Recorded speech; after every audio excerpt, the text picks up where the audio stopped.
Hello and welcome to the Australian's Money Puzzle podcast. I'm James Kirby, the wealth editor at The Australian. And today, folks, investors, property investors, I've got somebody very interesting to talk to.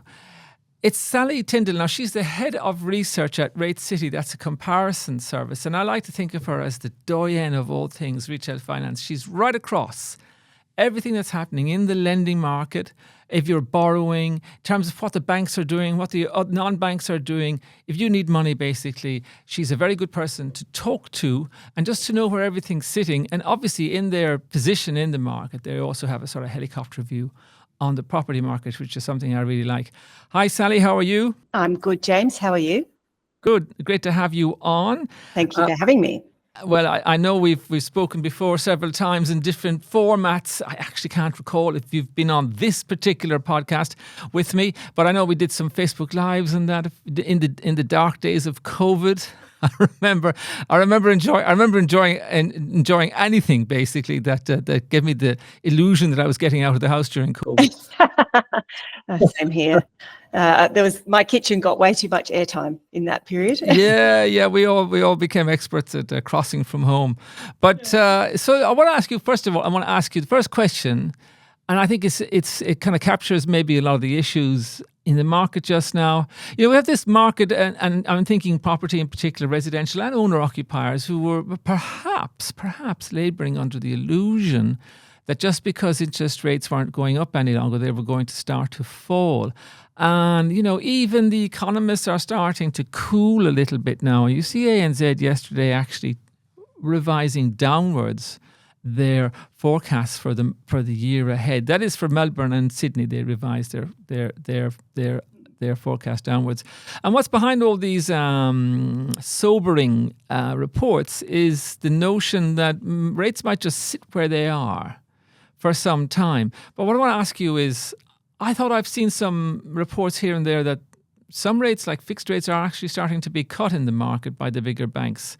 Could you tell us what's going on and whether the market reflects the fact that we're just stalling, or is there actually changes underfoot?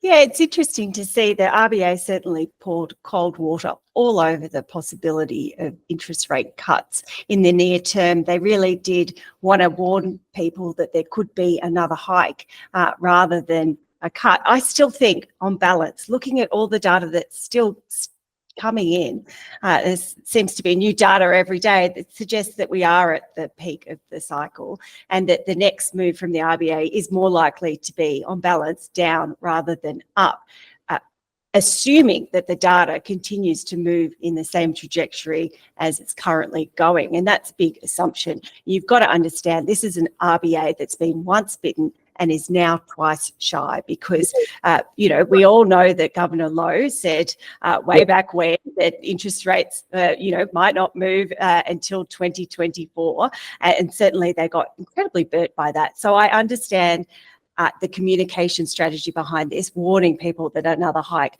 could still be around the corner. We can't rule out anything, but certainly when you look at the data from what's coming in on our database from the lenders, we are seeing significant moves downwards when it comes to fixed rates. And I've got some good data that the team just pulled out for us. In the last 2 months, that's January and February, I know that there's a couple more days left to go in February, 40 lenders have cut at least one fixed rate, yet 11 lenders have hiked at least one fixed rate. You can see that the vast majority of lenders here are now cutting or thinking about cutting. I'll take that back. Sorry, the vast majority of lenders that have moved their rates are actually moving them down. In the previous 2 months before that, that's November and December, just 18 lenders cut one fixed rate or more. 80 lenders hiked in that too. Okay. All right. So let's just have a look at that and say, so what we can deduce from that is that the lenders, probably the more aggressive lenders, are occasionally, when they move, they're cutting rates if they're going to do anything. Cutting fixed rates. Cutting fixed rates, that is, yeah, of course. So a little bit more on that. So what sort of fixed rates are they cutting, and what's that about? Is that a marketing ploy, or because they can cut anytime they wish, right? It doesn't have to make sense. No, it doesn't have to make sense at all. And there's a huge range of factors that go into this, as you well know. It's not just about what the cash rate might do in the future, but we're seeing cuts across the board. Okay. What I would say is just because these fixed rates are now starting to come down, and some of the cuts are from small lenders that you might not have heard of, but they're also well-known brands such as Macquarie, Bank of Queensland, HSBC, ING. We've seen cuts from all of them in the last 2 months. Nothing from the big four yet in the last 2 months, but cuts from those well-known brands. Does that mean that fixing is competitive? Not at all. Not at all. They've come down from sky-high levels and they're now, at a more manageable figure. But most fixed rates are still higher than variable rates at this point in time. And when you factor in the thinking that there will be cash rate cuts maybe in the next 12 months or the next 2 years, which is not unreasonable whatsoever, it's no surprise to see that the popularity of fixing is still very much on the floor. I think the latest ABS data showed that the proportion of new and refinance loans in the month of December that opted for a fixed rate was around 2%, which is near record lows. Oh, right. And what's normal? 20, 30? What's normal? That's a really good question. Okay, so the peak. What might be normal? It's hard to know what's normal these days, isn't it, after all the things we've been through? The peak of fixing was in July 2021. That's when 46% of new and refinance loans opted for a fixed rate. Yeah. That is the peak by a long way. The previous peak prior to that was in 2008, when around 25% of new and refinance loans opted for a fixed rate. So the normal is probably sitting around the 20% mark. Australians have never really been big fixers apart from that point in time where the banks were offering ultra cheap, long-term, in many cases, fixed rate loans.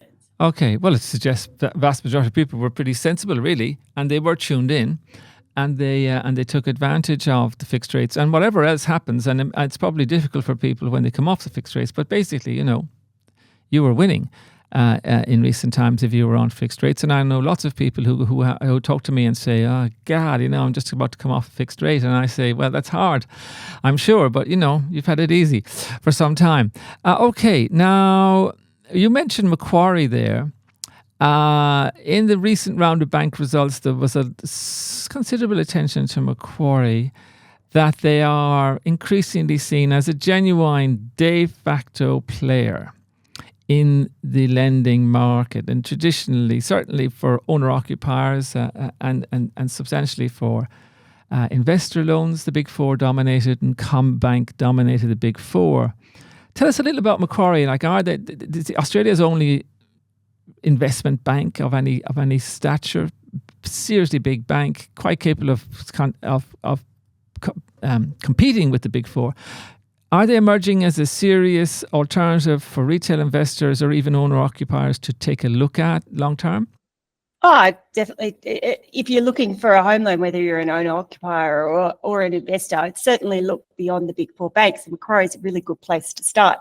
In fact, if you were with a Big Four bank and you wanted to do a bit of haggling on your home loan, I'd certainly go and get a quote from Macquarie, find out what they might offer you, because there's nothing like that the big banks hate more than the idea of a customer switching to a rival. But in terms of scale, they're still well behind the Big Four bank pack. You look at the latest APRA data, the monthly banking statistics.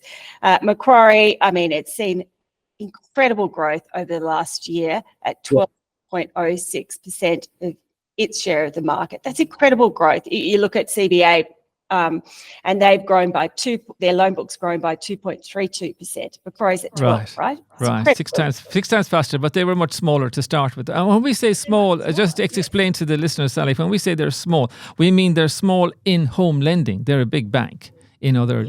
Oh, absolutely. And they've really, Macquarie, as you said, a big investment bank, operating around the world. But they've really, in recent years, started focusing on their retail arm, and they've been really kicking goals as a result. Okay. What I really meant by that question is, I've seen Macquarie play in the space before and then retreat. And I suppose that the issue is, are they serious this time? And will they become sort of like the fifth pillar? I don't know, James. I'd hate to put any money on it, but I'd say yes. No, Let's nail our colours to the mast. Let's say, yeah, they're going to continue being a serious player, but time will tell. Okay. Now, also, what I love talking to you about is this sort of helicopter view you have of the market, because we're all in it and we're sort of like in the forest. And I see you in a helicopter over the forest, having a very clear picture of what's going on. The refinancing boom, I know that's kind of slowed down a little bit, but I discovered something in a recent show which I thought was really interesting. I've always been saying to people that, remember, when you go into a bank, there is a rule that's called the 3% buffer. So if you go in and you're getting a loan at 6% and you've done your numbers, the problem for you, which you should know by now, is that the bank isn't going to calculate your ability to service that loan on 6. They're going to add 3. It's called the buffer rule. It comes from APRA. So if you go in looking for a 6% loan, the bank is going to assess you on your ability to repay a 9% loan. Okay, now, here's the thing. If you're refinancing as opposed to borrowing for the first time, that buffer is only about 1%. So it's actually considerably easier to get refinanced than fresh finance. Am I right? You are, but on an individual level, lender level. So CBA was the first Big Four bank, I think. I hope I've got my timeline right. Oh, no, actually, I'm sorry. It was Westpac. Westpac did it first. They announced that they would stress test refinances, select refinances at that lower buffer, provided they met a whole host of other checks and balances. Westpac wasn't like,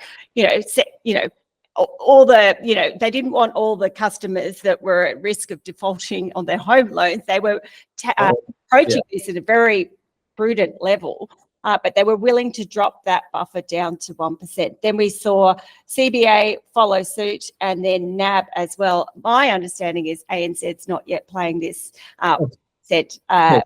Okay, so it's discrete. It's discrete, basically. It's not automatic.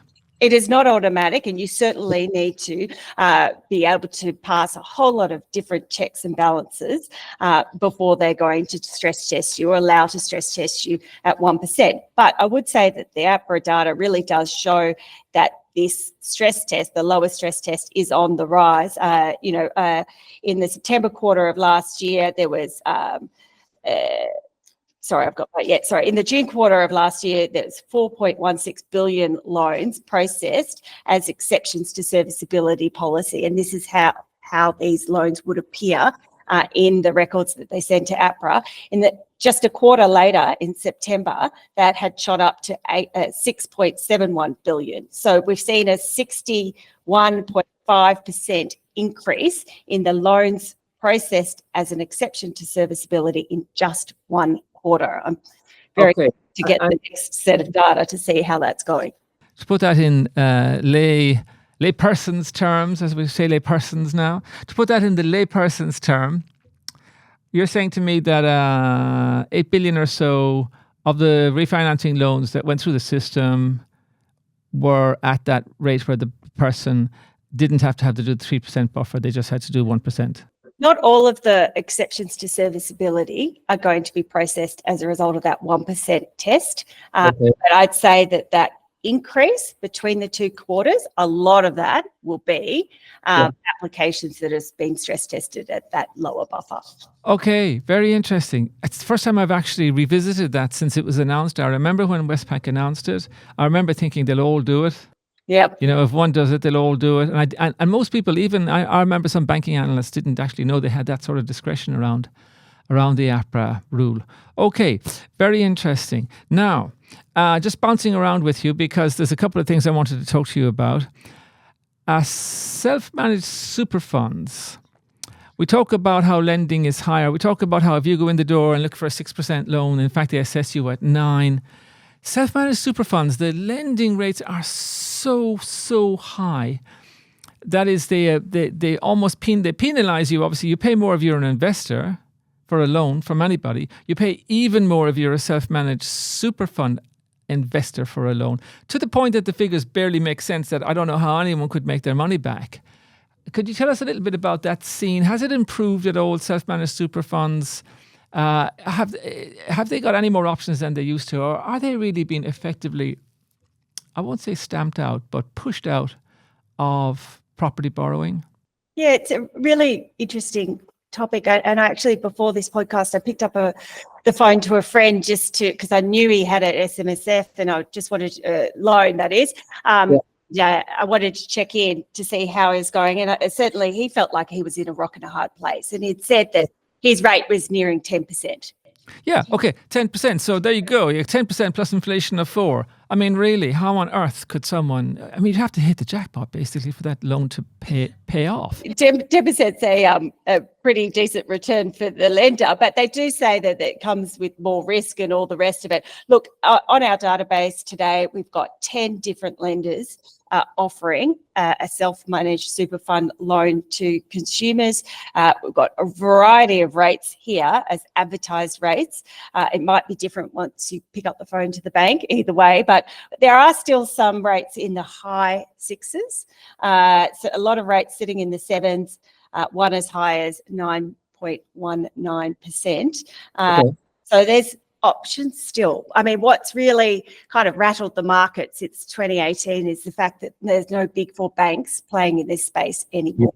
CBA was the last one to pull out from memory, and that's made people feel like their options are limited. But I would say it's always worth picking up the phone and checking that's actually true. Okay. Now I just want to ask you one more thing, which is a very general observation, but I can hear it like sort of between the lines when we talk all through this podcast so far. The big four banks, it seems to me that they get a lot of business because people are traditionally with them, they feel comfortable with them, etc., etc., and they have the government guarantee. But so do dozens of approved deposit-taking institutions operating on the exact same guarantee as the banks do. But the banks have that comfort factor. So what I want to ask you is, if you were looking for a loan in any area, owner-occupier, investor, self-managed super funds, I wonder, is the place to start outside the big four? Because that's where the competitive rates are. Is that how it goes in your world? I think it's good to canvass all options. And I know that can feel like a pretty big workload, but it's, if you genuinely like the comfort, perceived comfort sometimes that a big four bank will bring, go and get, a quote from them by all means. But it's really important to go and look at some of their competitors, big and small, and then weigh up the options for yourself. Sometimes it comes down to what kind of level of customer service a bank is offering. Some people feel like they're very happy to go to a digital lender that you can only phone or, correspond by email or live chat on their website, whereas others really love the idea of being able to walk into a branch at any given time and talk about your finances with someone face to face. And so there are still banks like that. There are still people like that. And so that can often be a determining factor. But what I would say again is test it out. Pick up the phone to the customer service line. Put them through their paces, ask them a few curly questions, see how they respond. A lot of these smaller lenders or bigger known brands that don't have branches, I'm thinking about Macquarie and ING in particular here, they put a lot of resources into their customer service line. So you might find that you're incredibly pleased with the service that you're going to get. Certainly, in terms of our research team, we often pick up the phone to lenders and just check out what level of customer service is, and it's really an eye-opening experience because some of them monumentally fail and some of them exceed expectations. Okay, all right. Look, just to flip it over on the other side of the book, if you like, on cash, it would seem to me that that's even more true, that the competitive instincts, if you like, are outside the big four. Because every time I look at your service or other services, comparison services for cash deposits, the best rates are invariably on banks and lending institutions I've never heard of. Yes, that is true. I think the market leader at the moment, though, is ING, sitting at 5.5% in terms of a savings account interest rate, but you've got to meet some really hefty monthly terms. I know I don't want to get individual about anything like this, but I'm well aware. I looked at ING and I looked at that deal and it sounded great, but I'm not a person who has much tolerance for all those caveats. You must do this, you must do that, you must do this every month. Like which are looking better on straight, no strings attached deposit rates? Move Bank seems to be at the top of our table often, and same with Australian Unity, but they just dropped their rate recently, and I can't remember. It's still sitting in the fives, Right. which is pretty healthy. ANZ Plus Save is also a pretty strong competitor in this space. That's their new platform that is digital only. You can only operate it via the app. Yeah. Is certainly no branch kind of service attached to that. From last time I checked, it was at 4.9 or 4.95, something like that, with no strings attached. Okay. It's also interesting to see term deposits really come into the people's thinking these days. We talked about fixed rates starting to come down. Well, term deposits certainly are starting to come down as well. That's no surprise. But there's still some pretty competitive rates out there, but again, from banks you probably haven't heard of. The highest 1 year term deposit rate on our site at the moment is 5.2%. Okay. So you lock it in for a year at 5.2%. That might appeal to some people who've never even tried a term deposit before, because they're eyeing off the prospect of cash rate cuts and thinking, well, if there was a couple in that year period, I might be on a good wicket here. What I would say is, if you are thinking about a term deposit or a fixed rate, any of these big important decisions, you've got to take a step back, look at what suits your finances, your financial goals, your lifestyle, very important, and your personality to a large extent. Yeah. Be happy with the rate come what may, because we've got lots of economists saying this is going to happen, that's going to happen with the cash rate over the next 12 months. We just don't know for certain. We just don't know. Very true. Okay, very good. Thanks for that. All right, I think we'll take a short break and we'll be back in a moment. Hello and welcome back to the Australians Money Puzzle podcast. I'm James Kirby, talking to Sally Tyndall of Rate City. And we were just talking there about rates in the market, lending rates and deposit rates. And I thought it was really interesting. A couple of observations I'd make there. There are some really good deposit rates still out there, remember. And one of the things that will happen is the banks will drop the deposit rates faster than they'll drop the mortgage rates. That's for sure. That's for sure. So if you are thinking of fixing, and if this is the top, if you think about it, if this is the top, and we all say this is the top, we're waiting for rates to come down, well, that means you're also waiting for cash deposit rates to come down, if you think about it. So if you're going to do a term deposit, now is the time. All right. Now, questions. Just an interesting observation, really, from Eric. He says there was a question last month from two friends about buying property as tenants in common. I wanted to add some of my own considerations where I've purchased property with a sibling. This is interesting. The number of times we get questions about people buying, asking about buying with mates, friends, brothers and sisters. Eric says, keep in mind, capital gains, stamp duties, mortgage responsibility, how it affects your borrowing capacity, will contestation if it forms part of the estate, life interest and the right to reside, tenants in common only. In these cases, I would definitely suggest talking to an estate lawyer. And if you don't have a will, then outcomes can be extremely unsatisfactory. I would also think about any breakdown of relationships with each other and future spouses. Whoosh. So, folks, I think the message is very loud and clear there from Eric. If you're going to buy property with friends or relations as tenants in common, get advice. Not just advice, but estate advice. Think absolutely long term. Every conceivable scenario that could occur over a long period of time with that property. Thank you very much, Eric, for that piece of information. It's always information, folks, not advice, as you know. All right, now to an actual question. Sorry, Sally, if you were waiting for that one. That turned out to be just a very interesting observation. I've written notes and everything, but that's okay. Did you want? Well, look, I think there's a lot to get through, so I might just jump ahead here. Atif, Atif, hi Atif, long-time listener. Fan of the show. The government promised an equity shared scheme in 2024, but there are no timelines on when it will be released. Do you know when this will be available? A great question, Atif. And in fact, I did a column a month or two ago about where the hell is this scheme, and I could do it again today if I wanted to, because it still doesn't exist. And now, to be fair, this is what's happening. The government had this interesting shared equity scheme where they would put in up to 40% of the price of a house, and then you'd have a low rate, but you and the government would share ownership of the property, and then eventually in time you would sell and they would get the cash owing to them. Interesting scheme. They've tried it in various countries with mixed success, but I'm always open to new ideas on home equity. Not for the first time. The whole thing's been held up by the Greens in Parliament. They've actually voted against it in the lower house, and I don't know where it goes from here.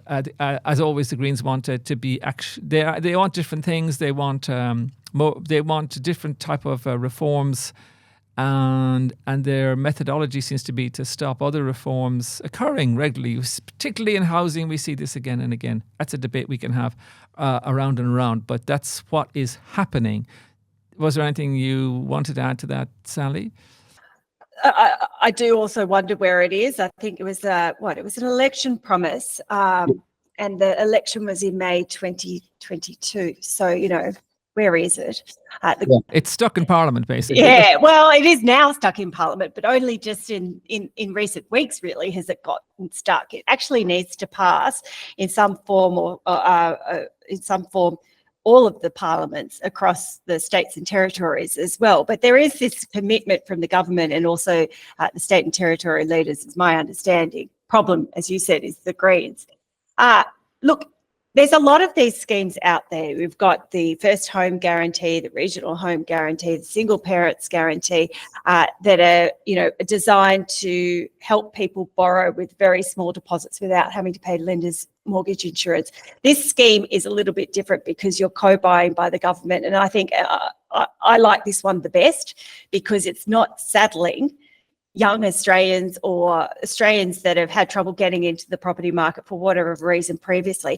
You're not saddling them with giant amounts of debt because of co-buying plans. So that's, I think, a plus. Okay, very good. Yeah. However, just one thing is I would say none of these schemes, none of them address the core problem, which is that property prices are too high. The benchmark to get into Australia's property market is a really high one to hurdle over. And when you think about it, you've got first home buyers or would-be first home buyers, up against interest rate rises, property price rises that seem to defy gravity in some areas, not all, but also rental increases in many cases. They really do have a tough job ahead of them. And up against investors, not to mention politicians who have 4 or 5 negatively geared properties. Amazing stuff that we have to just believe that they think of bigger things when they sit down and consider the tax system other than their private portfolios. We certainly hope so. Okay, take a short break. Back in a moment. Hello, welcome back to the Australians Money Puzzle podcast. James Kirby, wealth editor at The Australian, with Sally Tyndall of Rate City. She is head of research there. And as I said earlier in the show, the doyenne of all things rates, prices in the market. She knows the whole picture and very able to articulate that picture to us as well. Look, there are 2 last questions. One is short and one is inexcusably lengthy. But I know why people have to write the whole thing out. I understand that you don't have an editor. Maybe I should edit them. But I'm afraid to edit them because then that disturbs what you're saying. So I'm going to paraphrase the second one and talk about the first one. Here's the interesting thing. Sally was just talking about the variety of schemes out there in enabling people to buy a home. And I think there should be a comparison service for these. There are so many schemes, federal and state level. Someone says to me, what schemes are there? I say to them, I wish there was a one-stop shop that I could tell you what all these schemes are. We'll just have to deal with them one at a time. The 2 questions here. Well, first one's from Atif, who sent 2 questions, which is always smart because that's quite welcome. Atif asks, to save for my first home, I started making extra contributions to my super to get in on the first home super saver scheme. I also have some stock investments that I could cash out if needed when I was ready to buy my first home. However, I want to know, is this a good strategy considering I lose the effects of compounding? My gut feeling is that I should sell my stocks when the time comes and let my super pile up and not touch it. Okay, so he's saying he's in the scheme. He's just wondering about his other investments. Kerry separately asks quite a complex letter, but here's the distillation of it. That Kerry went through all the sort of hurdles to get into the first home super saver scheme, did everything it required, and leaves us with a couple of thoughts. The tax you pay on the first home super saver withdrawal has always been sold as your marginal tax rate minus 30. However, the part that was never explained is that your withdrawal is counted as income. And this can push you into the next tax bracket creep. See? There you are, bracket creep is everywhere. Number two, Kerry says, I'm sorry, I don't know if Kerry is male or female. The other lesson I learned here is that I made my first home super saver withdrawal prior to completing my tax return. As a result, the ATO withheld the maximum tax amount for my withdrawal, which I can't claim back until my tax return later this year. These are in a way, this is to be expected. They are almost like routine repercussions. But I think the final point that Kerry makes is, therefore, at the stage of buying my house, my deposit was almost exactly the same as it would have been if I'd saved outside the scheme. I will be slightly better off in the long run, but it is most definitely not worth the effort. There you are. That's the point. And I think that hangs over a lot of these schemes. I think it particularly hangs over the first home super saver scheme, which has limited participation, as I recall, in numbers compared to other schemes. And another thing I think which is, important is that from a policy perspective, it never gets improved or developed because the government does not like money coming out of super, particularly this government. That's what I think. What do you think, Sally? Look, I think you've taken all of my points just right there. No. I looked back on our records. Last time I checked in with the ATO, they said from 2018 to 2022, around 26,800 individuals had been paid amounts out of the first home super saver scheme. These are not big numbers we're talking about. Yeah. They did go on to say that it's increasing year on year, but we're still talking about incredibly low numbers. And it's because this scheme is so complicated. There's, you need the help of an accountant, that's for certain. You really need to think strategically about when you want to access your money, what steps you need to take. And as one of your readers or listeners rather pointed out, even which tax year you might take it out in, is worth all having a chat with your accountant. My understanding is that in the 2021-22 federal budget, the government made minor changes to this scheme that are only just coming into effect in September of this year. Yeah. This scheme needs overhaul, not minor tinkering. If you're going to have it, This scheme is an orphaned asset. I think it's sitting out there. Nobody wants to know about it. no one knows about it. Even they don't even promote it. Like either improve it or get rid of it. In my mind. Yeah, that's not funny for anyone of the 26,000 who got involved. Well, they might be happy with the return that they got, but it's certainly not helping masses of people save for their first deposit. Yeah. Okay, so I hope that's clear, folks. And I suppose if there's any message from it, it's that the first home super saver scheme is the most complex and possibly least rewarding of the schemes that are out there. The most I'm sure you're all asking, well, what's the most popular one? The most popular one is the guarantee scheme, where the government give you a guarantee so that you don't have to pay the mortgage insurance. That's I forget what it's called. First home guarantee scheme, something very like that. There are so many. You don't run a little side operation in comparison schemes on government arrangements and schemes, do you, We Sally? do. We sometimes try and collate all of this information onto a news story, for example, to give people an understanding of what's available. But let me tell you, James, I'll go off and update it right now to make sure it's fresh on the site. But it's a world of work, because reading that fine print is extraordinary, especially across the different states and territories. But it's really helpful for people to have, so it's worth it. Okay, very good. All right, that's well worth knowing, folks. That's at Rate City, that particular service, which is something, an approximate perhaps of what we'd all like to see, which would probably be the government actually doing their own work and telling us what on earth schemes we have to choose from. Because every first home buyer wants to know. In every city they say, well, what can I get? And that's the question they ask after they find out how much their first property might cost and what deal they might get from a bank or a lender. And I think, as Sally pointed out today, there is much more than the big four out there. And keep that in mind at all times. Okay, terrific. Hey, thank you, Sally. Thank you for having me, James. I'll finish by saying there's, on our database, 110, I think, different lenders in the market. We talk about, concentration of the big four banks. Well, that's by choice. It's not because we don't have the competition out there. Yes, and also look around, not just when you're borrowing, but also when you're putting money into cash or going for a term deposit. All right, lovely.